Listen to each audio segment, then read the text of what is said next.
This is the first question, homework 11.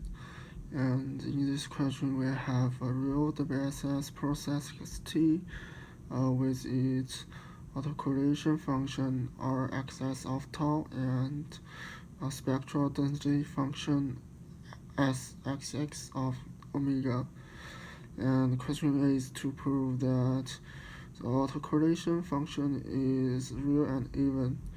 So in question A, we have xt is real, so we know xt equals to the conjugate of xt, and so now we use the conjugate autocorrelation function equals to the e of xt and conjugate xt plus tau, and this equals to e of xt times x of t plus tau, and which is the autocorrelation function. So we conclude that the autocorrelation function is real,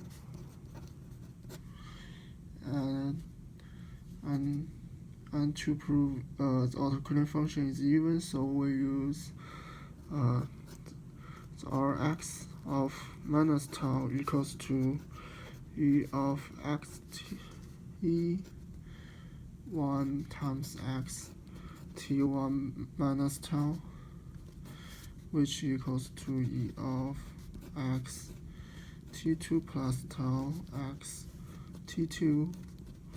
Here is t2 equals to t1 minus tau, and this equals to Rx of tau. So we conclude that the autocorrelation function is even. And for question B, we have to prove that the spectral density function is even and non-negative. Firstly, we prove it's even. So spectral density function of minus omega equals to the integral of autocorrelation function of tau times e to the power j omega tau, and this equals to the minus of the integral of autocorrelation function of minus lambda times e to the power minus j omega lambda d lambda, with the lambda equals to minus tau, and then equals to the integral of conjugate of autocorrelation function of tau times e to the power minus j omega tau d tau, and this equals to the integral from negative infinite to infinite of the autocorrelation function of tau times the e to the power minus j omega tau d tau, with the autocorrelation function equals to the conjugate autocorrelation function. So the result is the spectral density function itself. So we get the spectral density function is even. As for the spectral density function is non-negative, so we firstly think about the second moment of yt, which is output from a system when the input is xt. So this one equals to the autocorrelation function of y0 equals to the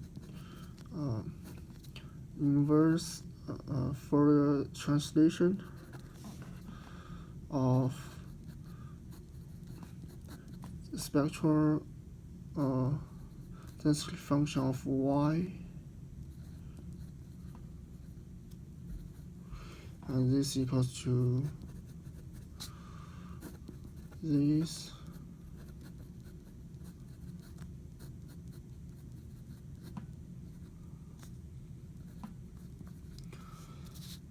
So then we let the system function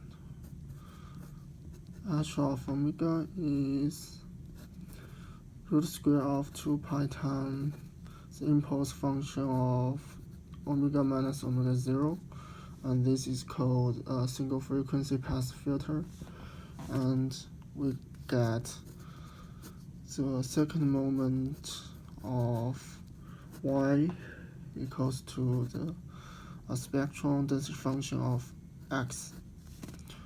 So we know that the second moment of y is always larger than or equals to 0, so we conclude that the spectral density function of x is non-negative.